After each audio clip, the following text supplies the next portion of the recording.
Yeah, just a quick review of the RangeMaster All-in-One Shoulder Strengthening and Home Therapy Pro Kit. And what a kit it is. Actually, it contains 4 different items specifically. It has a shoulder pulley.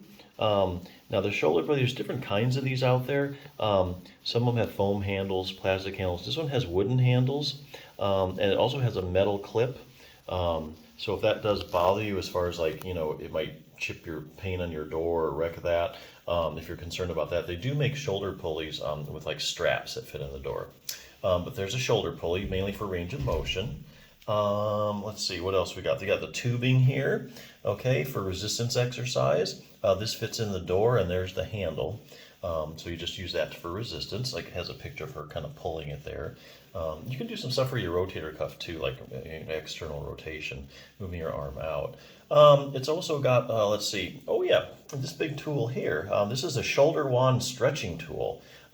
This thing actually breaks up into a bunch of different pieces. It's collapsible, and basically, it's kind of like the shoulder pulley in a theory, in that you're using one arm to help stretch the other arm out. So this is basically for range of motion as well. So we've got 2 things for range of motion and 1 for strengthening. And then lastly, they have this thing they call Posture PT. Basically, this is supposed to promote good posture by strengthening your neck, shoulder, neck, and back muscles by using this resistance band.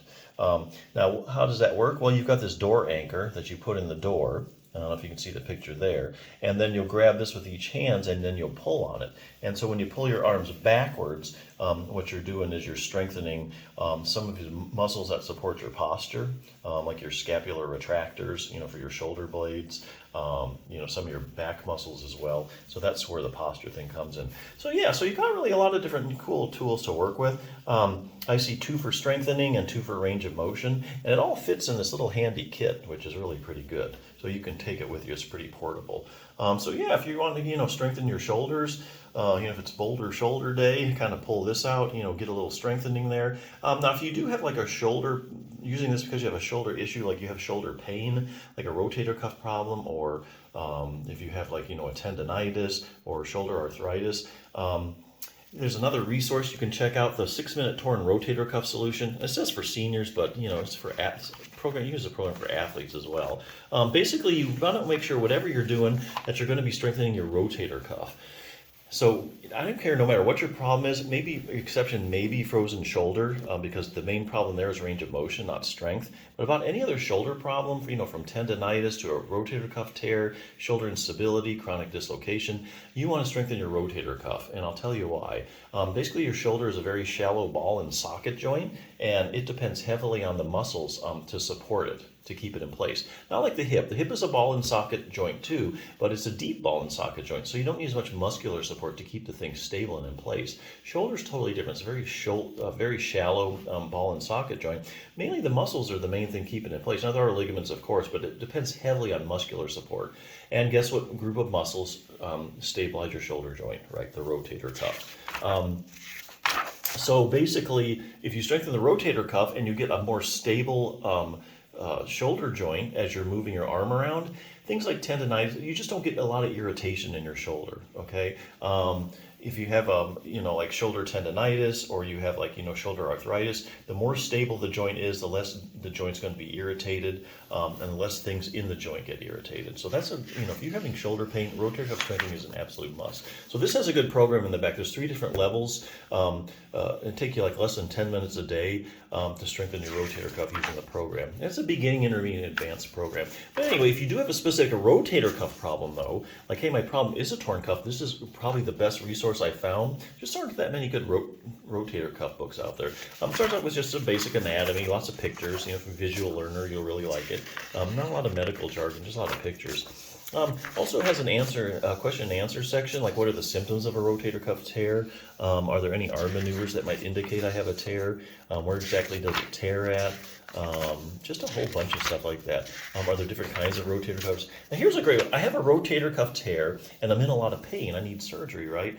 Well, not really. So the way this book answers the question is a very evidence-based book. It quotes studies. Each one of these boxes is a study that is synthesized in layman's terms. So basically, they answer that question by looking at studies where they've taken, let's say, 100 people with a torn rotator cuff. They measure the size of the tear And then they also measure, run a pain scale to see how much pain they're in. So then you have a group of people, like say 100 people, you know how big the tears are and how bad they're hurting. So you look for correlations. But what they find is there's actually a lot of people walking around that have asymptomatic rotator cuff tears. So especially if you get older, the incidence of tears really goes up greatly, especially in your 60s and 70s. And a lot of these tears are just asymptomatic, and some of them are pretty big. So what you don't want to do is you have, okay, one day you wake up, oh, I have shoulder pain. You go to the doctor, he orders an MRI, oh, and they find a rotator cuff tear. Oh, there's your problem, the torn rotator cuff. Well, not really. That could be an asymptomatic tear, and maybe there's something else that's actually causing your pain. So just because you have a tear and you have shoulder pain doesn't mean you need to jump into surgery and have doesn't mean your rotator cuff is causing the pain at all. What will happen if I just leave my rotator cuff tear alone? Good question. Well, the only thing you answer that is look at the long-term follow-up studies where they say, I'll just say 100 people that have a rotator cuff tear, and for some reason or another, they just never got any treatment. And so these researchers follow these people over like 5 or 10 years, and they say, well, whatever happened to their tear? So they image it every now and then. And they find out, does it get better, same, worse? Does it repair itself? Here's probably the best of all. How does exercise compare to surgery when it comes to treating a torn rotator cuff? Well, basically, the only way we can answer that is looking at randomized controlled trials. This book has looked at all of them. That's the highest form of proof in medicine that a treatment is actually effective. So if you want to prove that something works in medicine, you do a randomized controlled trial. So that would involve, say, taking 100 people with a torn rotator cuff. 50 randomly say, hey, you're going to go to have surgery. The other 50 randomly assigned to just exercise program. And then you follow them for 6 weeks, 6 months, 6 years. And there's some really good long-term follow-up studies out there. So then you look at let's say in a year, let's say in 2 years, who does better? The people that had surgery for their rotator cuff tear or the people who did exercise program? Basically, you're going to end up at the same place. So, as I said earlier, it has a good exercise program for your rotator cuff. Basically, this is stretching and strengthening. So if you need a place to start for a rotator cuff, it's a good resource.